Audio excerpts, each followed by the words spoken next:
Good morning, everybody. Welcome to this episode of Breaking Absolutes.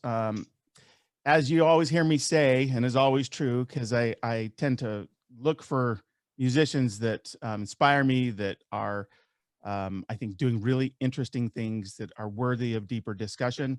I'm excited today for the conversation we get to have with Nils K, lead singer for Pagan's Mind. There's so much more to his career, so much to his vocal ability that's worth exploration. So I was grateful that he agreed to come on and spend some time with us.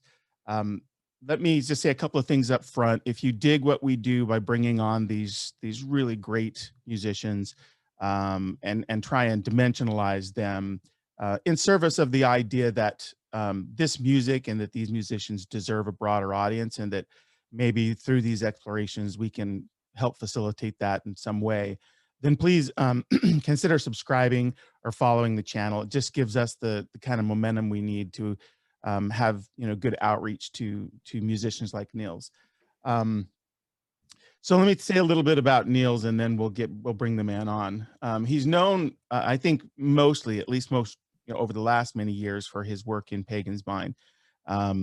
And that's non-trivial. There's a lot there that we'll want to talk to him about. He has done some collaborative work.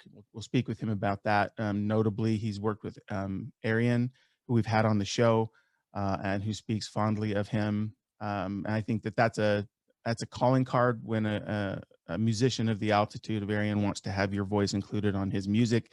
It makes a statement. And their album, I'm sure there are many more chart positions, but just to sort of note or lead to the fact that their music is finding its way into sort of the credibility that a chart position might suggest. The Enigmatic Calling, which was released in 2005, hit 15 on the Norwegian charts. I'm not one who believes that charts are the end all beat all, but it's one data point that I think is worth noting. So with that as set up, let me bring Nils on and we will start our conversation. Nils, welcome. Thanks, Peter. Thanks for having me. Yeah, it's an honor. I'm pleased. I'm pleased that you would spend some time with us. Before we get into all the rest of it, I like to ask folks this, but how have you sort of been weathering the pandemic? How have you spent your time? How have you sort of managed the stress of it? Norway hasn't been struck as hard as many other European countries. That's one thing. Oh. We have a really good health service back here in Norway, and there hasn't been that many casualties. Oh, good. So the situation hasn't been too dramatic here in Norway. And slowly things are going back to normal. As with the music thing, for myself, it hasn't been a big deal for me, really. I just had time to relax and think about other things, Yeah. It's been a couple of years since I've been touring anyways. So in a way, it has given me time for inspiration, really. Yeah. That sentiment has been expressed by many musicians. Obviously, we'd all love for this not to have happened, but many musicians have had a chance to reconnect with family and home life. Draw inspiration, some creating new music or preparing to do so. So good, and I'm very pleased to hear that it hasn't been so exacerbated in Norway. That's a good thing. Love it. For us, of course, but it's been a time changer, for the whole world. So we could easily begin anew, like when Jesus was born, year zero. This is it. Yeah. Sort of. We'll start counting from now on again. Yeah, it has definitely, different from, not to spend too much time on this, but different from previous pandemics. this one occurred in a time when people are able to sort of share information and connect. It happened at a time when the circumstances of life are different. And so from part of politicians to media to health response to, way people can telecommute, it's been a very different experience this time. And I think you're right. I think it's reset some things. Most notably, there's a lot of people and companies who realize they don't need to have people come into offices anymore. They can do what we're doing right now. Very true. So, all right. So let's start talking about. I want to kind of take this journey from your early life forward. So even before the music, I have to tell you, I wasn't familiar with the place where you grew up as a kid. And you'll have to keep me honest on pronunciations, but is it Flatdal? Yes, it's Flatdal. Okay. Flat Valley. Flat Valley. Yeah. I looked up pictures of this, dude. Yeah. I don't know why anybody would ever leave that place. It's so beautiful. It's beautiful. It's really beautiful. And I miss that old place. My mother and the rest of my family still lives there, and I visit them from time to time as often as I can. Yeah. And it's great. Big mountains, beautiful nature. Got it all. Yeah, So, it looks like the kind of place everybody wants to go take a vacation because it's just so gloriously beautiful. Yeah, it is. Thank you. Yeah, I'm sure that there's a lot of beautiful places in your country, but having that as your backyard as a kid must have been pretty cool. You probably heard about Jorn Lande. Yeah. He's sort of from the same area in Norway as me. And we didn't realize it, but we were playing together when we were kids because our mothers were friends. Wow. And he was talking to me like for the first time 20 years ago about his inspiration, about the inspiration he got from going around in the woods in our area and hiking in the mountains and everything, and that was sort of the same place that I found my inspiration for all the pagan stuff. And yeah, that makes sense. Yeah, that makes sense that there'd be some inspiration there. Absolutely. It also suggests that if you want to be a great singer, you need to move to Norway. That's true. And you have to drink the water in Flat Valley, Flatdal. Oh my gosh, there's a business idea right there. You should create a water line from Flat Valley. Yeah. Oh my gosh, yeah. This will make you all singers everywhere, like they're on stage with their water bottle. Yeah. Something else about you that I'd love to hear just a little bit about is that obviously singing is your life, but you also do graphic design. Yeah. Yeah. It's always been my main job to be a graphic designer. Okay. You've done the album covers for the Pagan's Mind records. Yeah, I've done all the album covers. I used to work in a advertising agency for, I think it was like 15 years. Then Pagan's Mind started touring and playing more and more. So I quit my job and I started my own graphic design company. So I did run that, and together with Pagan's Mind, it did so I ends could meet, really. Yeah. Wow, that's really, really cool. Yeah. Yeah, that's really exciting. I love hearing the other creative outlets that musicians have. And so the graphic design company, is that something you're able to continue to maintain, or are you too busy now? Yeah. With Pagan's Mind? No, I still do graphics. The funny thing, I especially after I was participating in The Voice Norway, I got in touch with a lot of the headmen in Norwegian show business. So I got a lot of promotional work from Oh, those great. guys. So after that's been rolling, but of course, since the pandemic hit in, it's been low on jobs there as well. But it's beginning to Yeah, get going again. that's really cool. Yeah, and we're going to talk about some of the stuff on The Voice later in the show. That's really cool. The last thing that, well, not the last thing, the next thing that I want to ask about, just at a high level, and not to pry, but you're a father. You have some I am. children. I have 2 kids. And my question there is, I'm always interested to hear if that experience of being a dad informs at all how you think about music, whether it's lyrical content or the emotional sort of quotient that you invest in what you do. Is I know that there's some artists separate those things for certain reasons, but other artists use it as inspiration. I'm wondering how it goes for you. Well,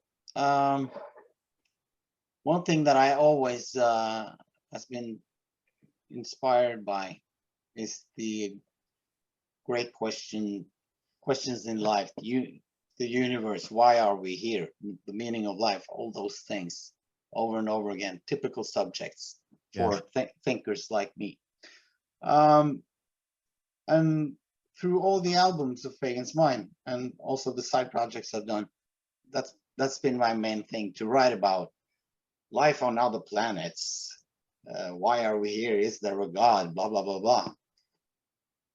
And my last record with Pagan's Mind was Heavenly Ecstasy in 2011. And my son was born that same very year. Yeah. So what happens when you become a father? You kind of stop searching for the big answers of your existence, because it all gets fulfilled when you get children. Yeah. That's strange. It's like an empty hole that's just being filled. So inspiration for writing music, I don't know. I tend that the new music I'm writing for the up and coming Pagans album is slightly different. It's not those topics anymore. Yeah. Oh, that's really intriguing. Well, yeah, I having kids is just it is the meaning of life. It's bringing life on. It's why we are here. It's bringing life, going into cycles over and over again. And that's the whole thing. Yeah, it's interesting. You anticipated perfectly, because my very next question, I had made a note that you had this, for some of your life, you'd had this pursuit of some of these grand questions and this phenomena. That's very true. And but I also wanted to ask about children, because I'm a dad too, and I think I've said this even before on the program, but have had the good fortune of being in the delivery room. And when my first child was born, my daughter, something very physiological happened the minute I saw her. My life was different, like really different. Not just, it wasn't just a high-mindedness about being a dad. Like I felt like a different, enlarged person, and at the very least that I needed to live towards, being that kind of person. So I understand what you're saying there. I think I don't know if that's everybody's experience, but a lot of people I talk to have this sort of they grow towards this feeling. And it is, being steward over a life is a big deal. And you start to see that starts to become such a priority and focus. Other things seem less important. All I can say is amen to that, Peter. I was there in the delivery room with both my kids, my son and my daughter too. And what you're describing is exactly the same thing I experienced. People who unfortunately don't have the chance to become parents, they can never understand this really. It's such a gift, and my whole attitude and everything changed in the second I knew I was a father. And okay, let me just take an excerpt. I'm not afraid of things anymore. I'm not afraid of dying. I'm not afraid of economical ruin. Everything is about keeping my children safe. So it's strange. Yeah. It's in our DNA. Yeah, I think that, yeah, amen to that. I agree 100% with what you just said.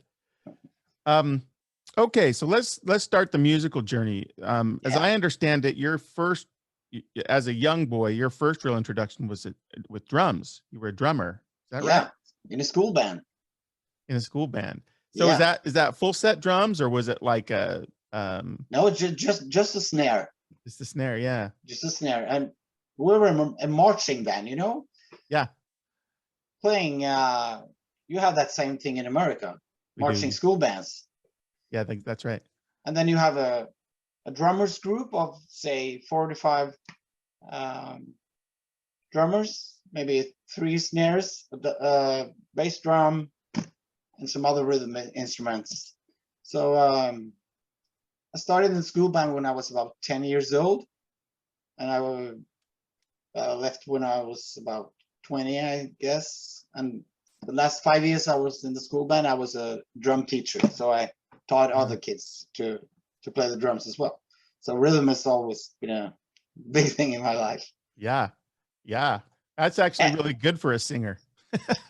And another thing, a big kudos to my mother, who sort of, because I was a lazy kid, you know, my mother said, yeah, you should go doing some sports. No. Okay, then you should join the school band. No. Oh, yes, you will. So you will go on playing a trombone. Oh, not at all. Okay, so the drums then. Okay. And I'm very thankful for that, because it put a spark into my musical life. And you know, the school band was going abroad. We were having like tours to Italy and England, and I was able to travel with my music for the first time. Yeah. So that was my start. That was your start. But you at some point you picked up the guitar, right? Yeah, I did. Like I think I was 11 or 12. My 2 elderly brothers, they played in a rockabilly band. Oh yeah. Yeah. So there were always instruments laying around at home. So I picked up my my brother's bass guitar and learned the boogie woogie. And after a while, I bought my first guitar, and I'm really self-taught. Yeah. Yeah. And so you, as I understand it, you you wanted to form kind of a band of your own, but there wasn't a huge talent pool around.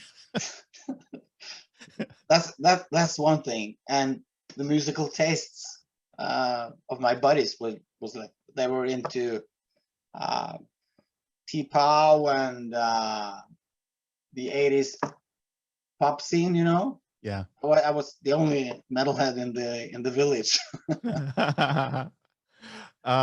So everyone was saying, Nils is listening to screaming music. They only scream all the time.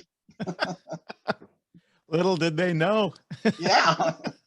Well, you did something, though, that it's a story we hear with musicians who have the dream to sort of go and make it happen as a musician. Is you were like 18, you left that village, that beautiful village, and moved in order to try and so what was that move? Where did you go, and what did you have a plan? It wasn't too far. I was going to school, graphic design studies. Okay. So it was only a couple of hours from home, but in my family you follow traditions. I went to the army at first, And then I pursued career and school. And I did bring my guitar and my drums and my voice, and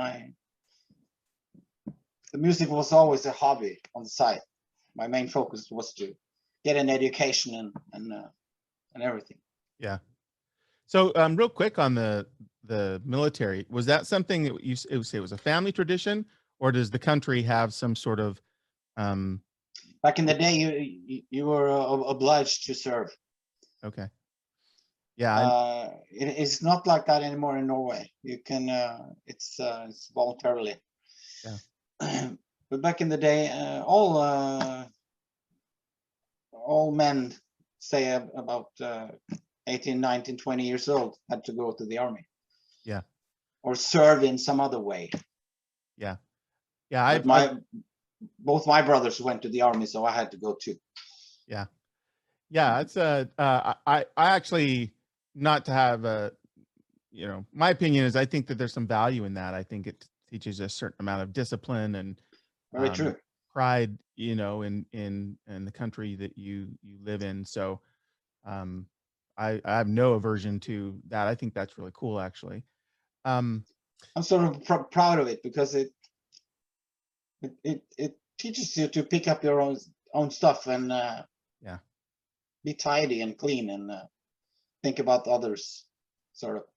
Yeah, no, that's all good. I mean, yeah, I mean, especially young boys, they need to learn to be have good grooming skills. But the thinking that's I really love that last point you made, thinking of others.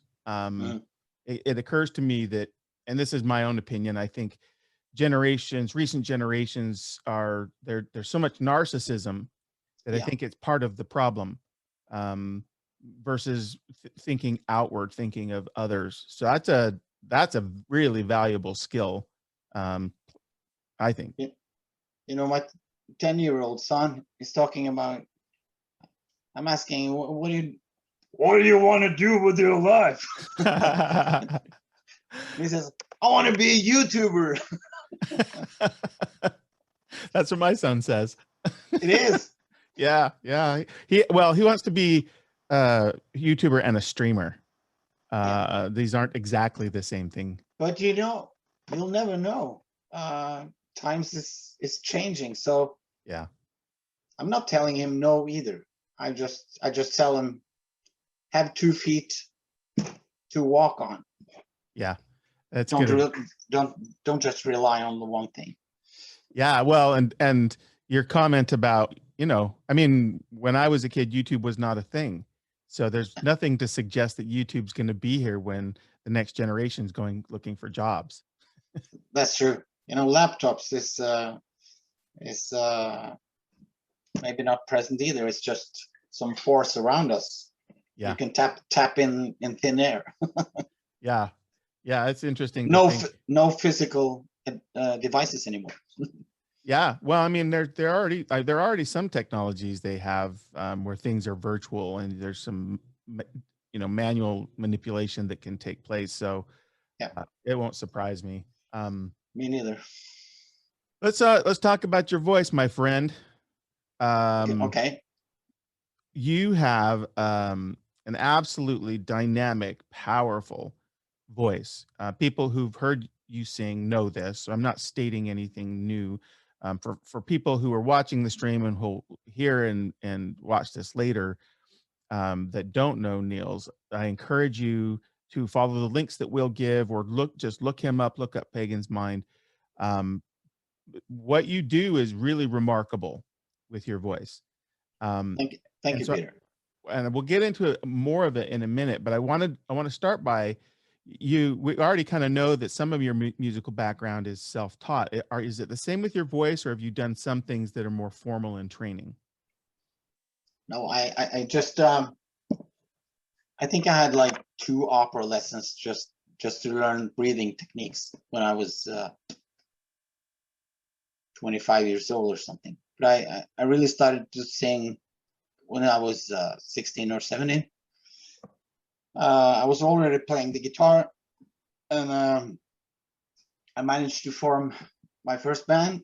It was called Toxic, It was a 3-piece thrash metal act. And my big inspirations at the time, it was Anthrax, Metallica, Creator, Slayer, all those stuff. I was really into thrash metal. And the PA system we had back in the day wasn't that good, so I had to scream my lungs out just to get heard, Yeah. And I think that's one of the things that really built up my voice. Building up the stamina, just being able to shout really loud. When I discovered the voice that you can say, people calling my signature voice, it was really back when I was in the army, and I have to jump down because there was a attack, and I broke one of my ribs. And when I got back home, I was rehearsing, and it hurt like hell when I was singing from my chest. I had to sing from my stomach. So my broken rib really taught me how to sing correctly, because when I sang correctly, it didn't hurt. So then I found a whole new register in my voice. It was really corny. And I remember I was listening a lot to Halloween back in the time. Michael Kiske, and I was riding in my car by myself, and I was trying to reach those high notes all the time, alone in my car. Yeah. People who pass me by just see this guy singing Eagle Fly Free and riding his sports car. Well, so I think developing my voice is really about training the stamina. Yeah. Like a biceps, Yeah. Well, that doesn't surprise me at all. I've done vocal training too, and you do have musculature here, and so it's necessary, just like any sport that you train. So do you have a regimen that you keep in order to sort of maintain this voice that can do this really athletic vocal material? I don't have to take care of it that much when I'm not out touring. When I was touring really hard back in 2010, 2011, it was like after week 2 or 3, I started to lose my voice, and then more and more of the day went into warming up and getting my voice back together, because I was waking up in the morning and it didn't work at all. It was just like nothing there. And I had to build it up piece by piece. First by starting doing falsetto stuff like, starting very lightly, and then I could add layers back on, and drinking a lot of water and walking the whole day and just getting back into shape. So on tour, the whole days is just warming up and preparing for the show. While I'm home, I can go like 3 or 4 weeks really without singing anything, and I can go straight in the studio and do whatever I want, really. So you give some really good, because we have some musicians that follow the show. You give some good tips there, because I've heard other vocalists who sing athletic material use some of these techniques of singing in falsetto, doing head voice, just to start placing the voice and get some vocalization going. Obviously hydrating. Very true. You're the things that you began to do when you touring is all really, really practical, integral advice for vocalists on the road. I think if they're singing the kind of material you sing, which is, you know, there's your voice is really unique tonally. There's it's 100% just you. But for folks who've not heard you sing, there are vocalists who I would say are kind of in the general's vicinity, like early, early Jeff Tate, with the Yeah. same kind of richness of voice and power and range. You do something though that some of those guys who are in that class largely didn't do, and that's when you can get up into just a really, really high register, and then introduce some grit on the voice and just give it that classical rock scream with just a ton of power. It's not thin; it's really powerful. Is that something you cultivated over time, or has that just always been a facility you had with your voice? I really don't know what happened. I remember I read an interview with Rob Halford, because I was also so intrigued by his screams. My favorite album is Defenders of the Faith, and with some of the screams I wondered, was it falsetto? What was it?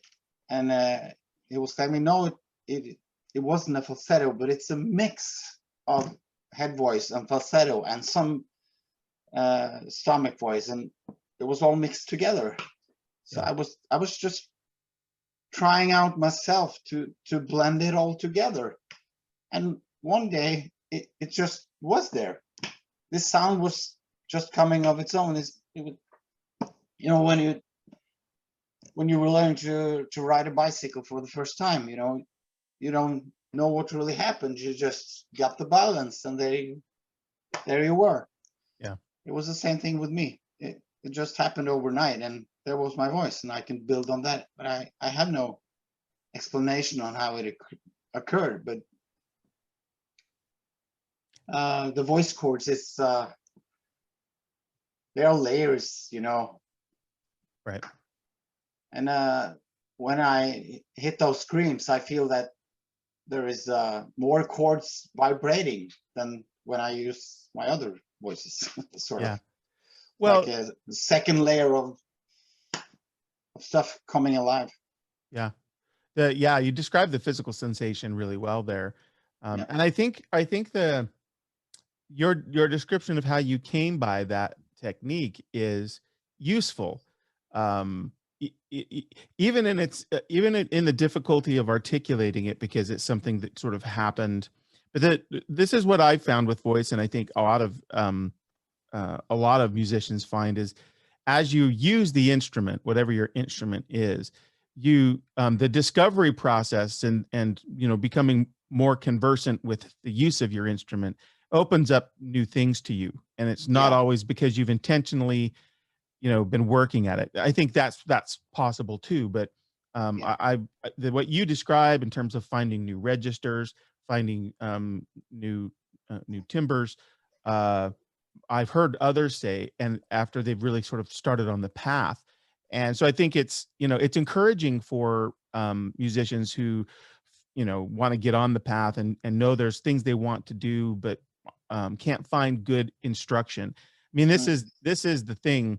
There are a lot of vocal instructors out in the world, and there's some that are really good at certain things, but there's not a good replacement for simply practicing and learning your own voice, right? That's true. And another thing, classical singers or classical teachers will always teach you not to wear out your voice, like sing in a manner that doesn't hurt, blah, blah, blah. Be careful with your voice. My idea about that is like you have to push the limits. You have to get hoarse and sore sometimes for it being able to build up. Get more strength, because if you want to sing heavy metal, you can't sound like a kitty cat. You have to you must roar like a lion. That's a really insightful thought, Nils, because Don't listen to them. Listen to me. Listen to Nils. Nils is right. No, I think you are right. I mean, I guess there's different paths to success. Of course. But what you said is it stands to reason if you think of the analogy we were using before of athletics, because if you're a weightlifter, you don't go in and lift the lightest weight and lift it once. No. You increase the weight and you push yourself to exhaustion. That's my point. Yeah, and that's what you're doing with the voice.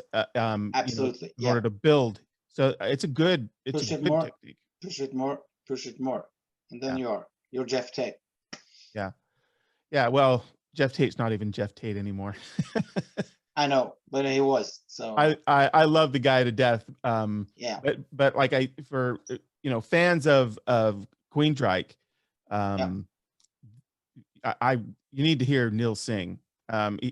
He's his own singer, but if you are enamored of a vocalist that's got that richness, has the fullness in the voice, and also can really get up and get those notes, and not just touch the note, but hold the note. And those are different things. There's a lot of singers who can hit a note, and that's still good. And everything, of course, is not about the highest note, but it is one of the tools in a vocalist tool belt. And touching a note's one thing. Holding that note, sustaining that note, singing into that note. Nils can do all of that, and it's really remarkable. There's a couple of examples we're going to talk about in a few minutes, and we'll point people to them. But I'm flattered. Big fan, man. Thank you. Okay, so let's talk a little bit about some of your other musical history. So, all right, you say you're a Priest fan. You started a band. Is it Bremsapor? Am I saying that right? He's laughing. How bad did I do? Translated to English, it's skid marks. Nice. It was just a party band. But you did a bunch of covers there. You were. Yeah. It was Metallica, Saxon, Iron Maiden. We were playing at a local motorcycle clubs and stuff back in the day. Yeah. I was gigging as hard as I could just to get a name, and get gigs and be able to go out there and play. For sure. And it's part of growth as a vocalist is, especially if you have vocal heroes, is doing their music. Building their technique into your own. So by mentioning Bremsespor or skid marks, which you probably just read my bio. It's not that important with Bremsespor. It was just one of the many cover bands I was into back in the day. Yeah. So then you ended up with later you did the band Silver Spoon, which was what became Pagan's Mind. Is that accurate? That's true. And Pagan's Mind actually, in the Silver Spoon days, it was not always the sort of power or progressive metal earlier on. No, it was more inspired by sleaze rock, glam rock. Yeah. And I had my era of that too. I was into Hano Rocks and Motley Crue and everything. Yeah. Rat, Poison, everything. I was into that for many years. That's typical me. I just changed musical directions. And then it was progressive metal. So Silver Spoon emerged from being a glam rock band to be a progressive metal band. Really. I mean, I'm interested in the change there. Is it because you began to hear some of that music and it just was closer to your heart? Yeah, it was closer to my heart, but Images and Words by Dream Theater really was a game changer for me. When I heard that for the first time, I knew what I wanted to play. Yeah. That was the recipe for the music I wanted to create. Yeah, that album was a seminal album for a lot of folks. Yeah. I'm glad it sent you on not that there's a bunch of the bands that you just mentioned there that I still love. but I'm glad it sent you on in the direction that you went. Yeah. Because the music that you're now making with Pagan's Mind, it just has such a there's a complexity there. There's a certain real bravado, like, in the way you take the mic and deliver a song. It's really, really cool, man. Thank you. I think I found my way with Pagan's Mind, really. Yeah, I think you did. And you guys have done, I'm trying to count here. Is it 5 or 6 studio albums now all together? It's 5 studio albums, yeah. And a couple of live ones too.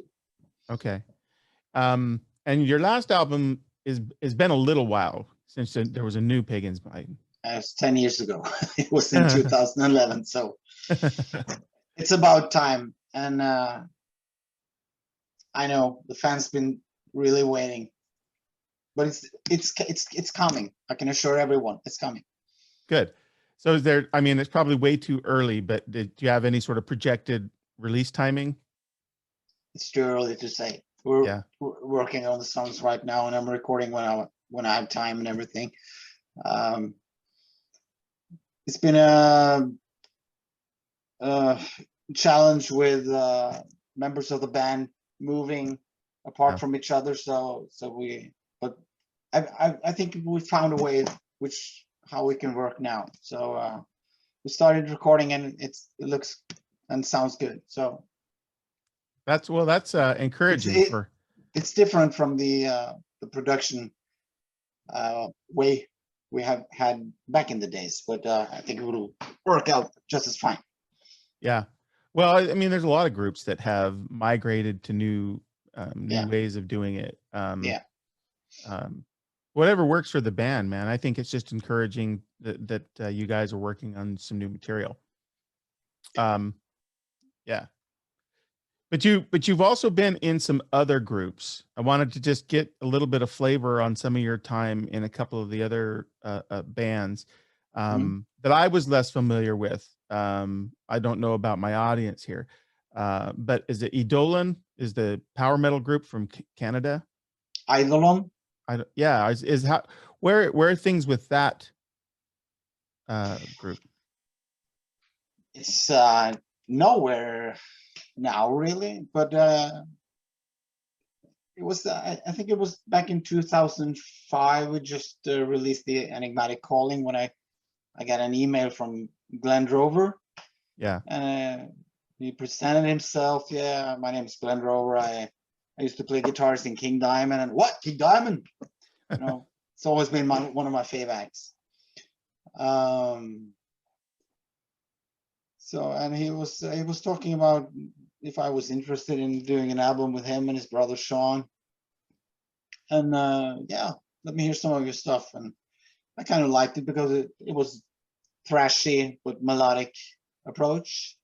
So we did one album together, which were called The Parallel Otherworld, back in 2006. And it turned out pretty good. We also did a Merciful Fate cover on that one, with the original Merciful Fate guitarists doing the guitars on that one. Oh, that's cool. Because they were old friends of Glenn's. And then all of a sudden, Glenn got a call from Dave Mustaine, and he got the gig in Megadeth. And a couple of days later again, I remember Sean was calling me, hey, you know what? Glenn's got the gig in Megadeth. And 2 days after that, Sean got the gig in Megadeth. And then they were busy. Yeah. With Megadeth. Yeah. Because Megadeth's kind of big. Very.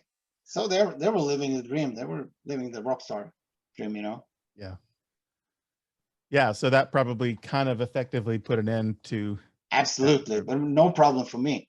I met the guys in when we were playing the Sweden Rock Festival back in 2007. So me and my buddy were hanging with Glenn and Sean and Dave Mustaine the whole afternoon and evening, and watching all these big bands from the stage. Everyone got backstage passes and everything. So Yeah. Music got me places, really. Was a fan of Megadeth when I was a youngster too. So Yeah.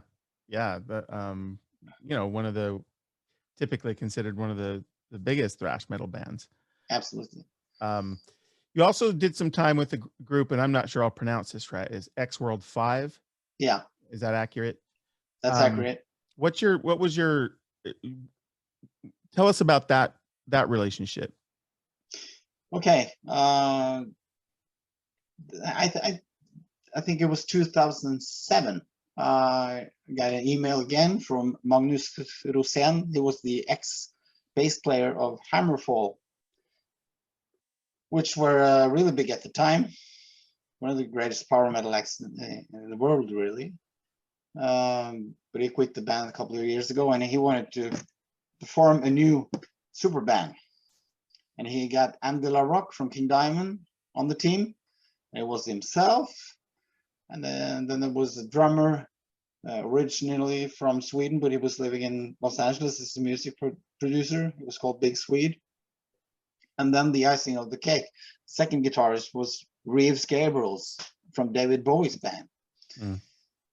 And this mix, from all these different musical styles, I knew, at least I thought this will be big. And Magnus already, he was a celebrity back in Sweden. He was always on television, and he had a great name.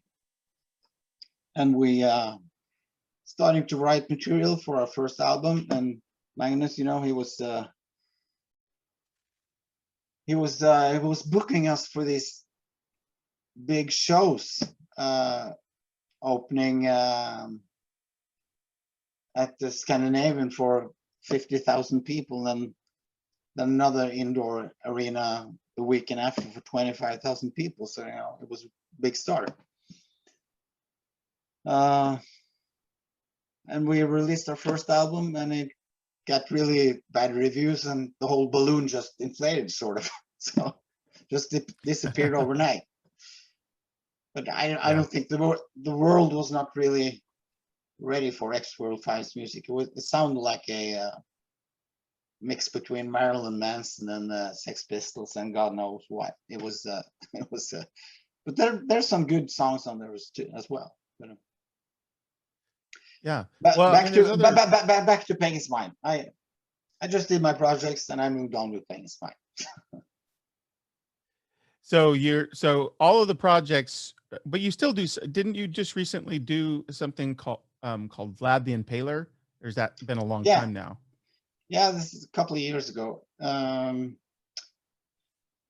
Was it just a guest appearance? No. I was a member of the band. The guitarist from this Norwegian glam rock act, Wigwam. I don't know if you heard about them, but they won the Eurovision contest back in Norway, and I think it was 2013 or something. So they were big stars in Norway. And Trond Hotler, the guitarist, he has been in charge for a lot of rock hits back here in Norway. So he wanted to collaborate with me, and I said yes. And we did the Dracula show with Jon Lande, did the first album with him. And then I was on the second. But it changed name to Hotler, which is Trond Hotler's last name. And we did that for a couple of years, and then the pandemic struck, and I became a father again, and family. I listened to some of that music. It's really good. And it's got a really cool aesthetic if you dial up the videos. Kind of leans into that Vlad the Impaler mythos, which is cool. The last collaborative thing I need to ask about, just because I'm going to have him back on the show next week, is Aryan. You sang on The Source. I do. I'm very proud of that. Yeah, I mean, he really only uses the best singers.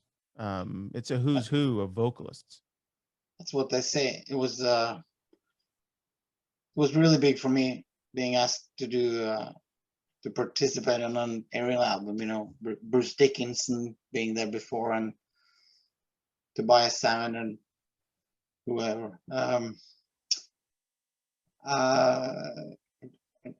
I can't remember. Was it 2017 or 2018? The source. I don't have the. Yeah, 2017, and Yeah, looks like yeah. you played a character called the Prophet. That's right. That's right. Yeah. I did all my work back here in my own studio. I never went anywhere to do it, really. So, but yeah, a great honor, and I'm very thankful to Aryan for giving me the chance. I felt like I was given a place in the Rock and Roll Hall of Fame, sort of. Well, you vocally, you deserve to be there alongside, you know, guys like Tommy Karavik and Russell Allen and the others. You know, and I think he's very thoughtful about the voices he chooses, not just for ability, but for the sound for the characters they're going to inhabit. So I wanted to call that one out because it's really good work. I think it's a, as we say in America, it's a feather in your cap. It is. Absolutely. Thanks, man. So let's talk about just a couple of other things that are more recent. I saw you do a duet of a song called "From Yesterday." Yeah. It's I got chills, man. Thank you. When I listened to that, like it was just two great vocalists trading and getting into duet on choruses. Tell us a little bit about that, because I'm going to put a link to that. I encourage people to watch it. Like, if you love like great, powerful voices singing anthemic music, this is it. Mm-hmm. Well, it was taken from the TV show The Voice back here in Norway. It's 8 years ago. It was 2013. Is it? Yeah. So I was when I was on blind audition, for people who know the concept of The Voice, you had to sing before 3 judges who have their backs to you. And if they like what you sing, they turn a button. The chair turns around, and you face the judge, and that's when he says, like, I pick you. I want you on my team. I want to work with you. Right. Sort of. So that's the concept. And so on my blind audition, I was doing Run to the Hills by Iron Maiden. And that was quite a bold thing to do, because it's not that much metal blind auditions on The Voice. It's mostly pop. So actually, my blind audition is one of the most seen blind auditions in the world, really. So if you look it up on YouTube, it's got a lot of hits. Yeah. So when I did the blind audition, I was on the show for the next tournament, which was called The Duel, and that was the duet you're talking about. Okay. That was together with another friend of mine back here in Norway called Jan Tore Grefstad, and it's a really good singer. So we did that duel, but unfortunately, I was not chosen to to continue in the show after that. So I left the show back then. Well, I mean, one of the things I took away from that whole thing is how cool it was to have a metal voice represent us on The Voice. Yeah, I'm very proud of that too. I managed to. I think I helped the name of heavy metal a little bit more into the regular scene that way. Yeah, because I think that, and this goes back a little bit to one of the reasons I do this show, and it's to break the stereotypes. And I think that people who know less about the genre probably don't know the level of musicianship and the caliber of voices that are doing this music. And in fact, my argument, not to sound competitive about it, but my argument is that if you look across genres of music, Mhm. in terms of like real vocal ability, you'll find more voices of more aptitude in metal than you will other genres, where I think so too. the singers aren't really trying to push themselves to do anything athletic or um Very true. yeah. So and I know that that's easy for me to say because I'm part of the community. But I think objectively, when I listen to vocalists, and they all have their place, and music is always subjective, but just on the basis of like the kinds of things that a voice can do Mhm. when trained and used with athleticism. So kudos for showing us well on the voice. Thank you, Um, Peter. Thank you. the last thing I have a couple of just closing questions, but the last thing I want to just talk about is you recorded a version of "Oh Holy Night" Yeah, I um, did. that is pretty stunning. Um, uh, Thank you.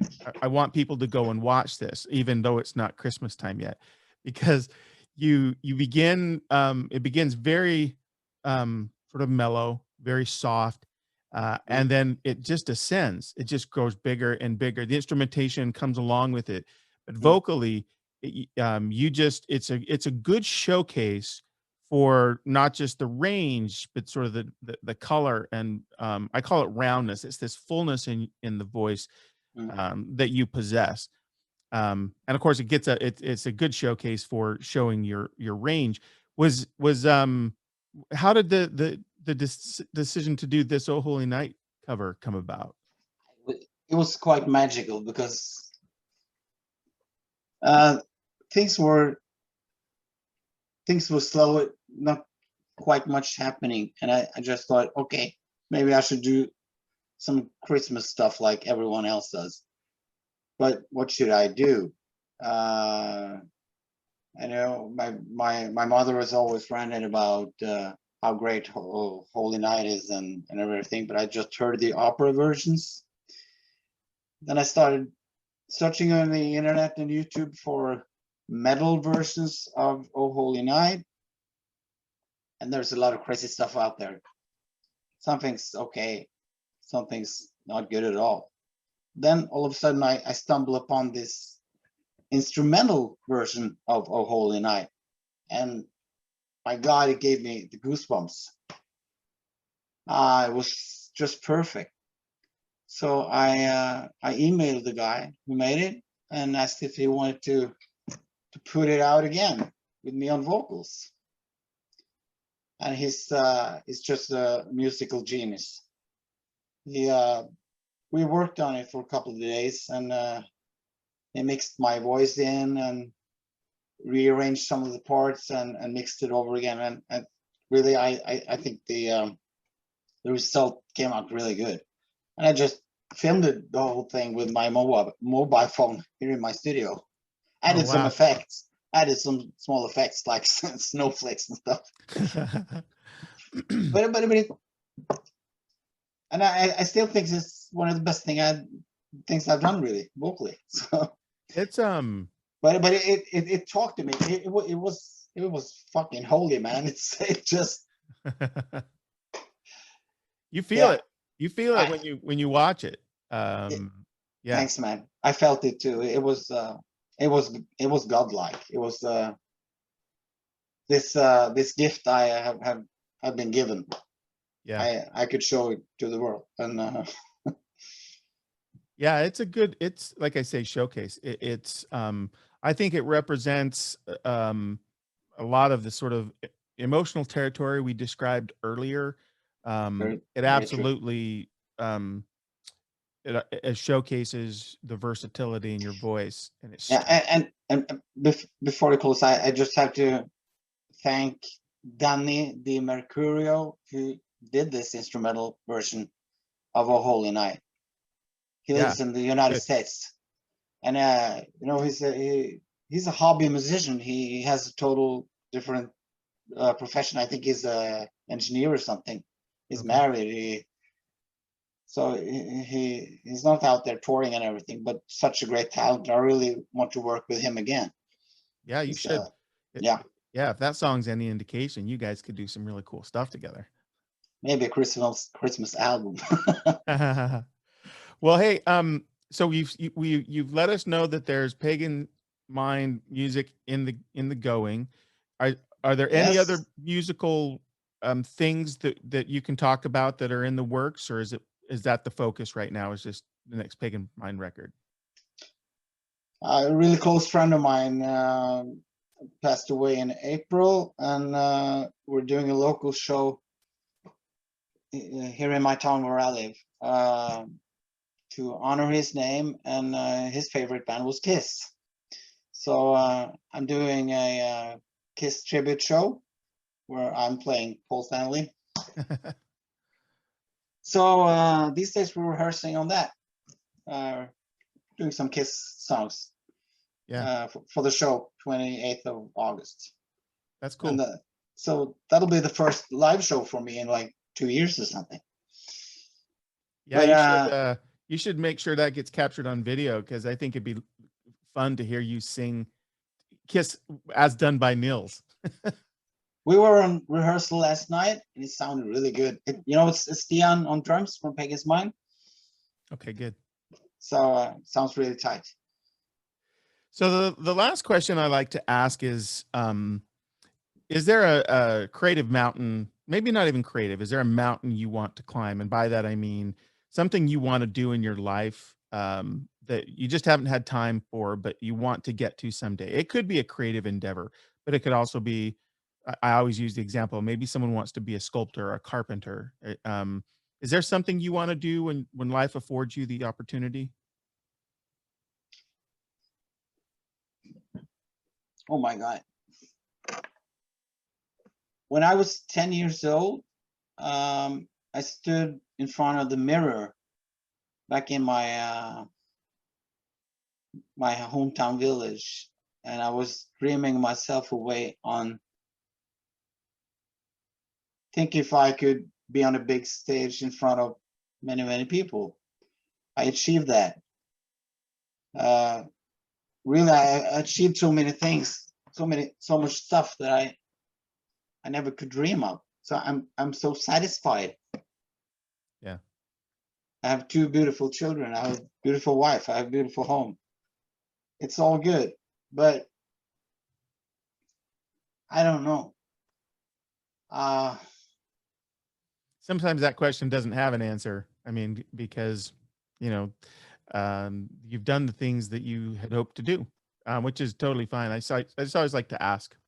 But I really want to really get Pagan's Mind up and going again, and doing big festival shows like we did back in the days. And I'm pretty sure when we put out a new album, there will be interest for the band again, and I think things will happen then. So yeah, I'm just relaxed and confident that I can just push the button again, and I will be up there again.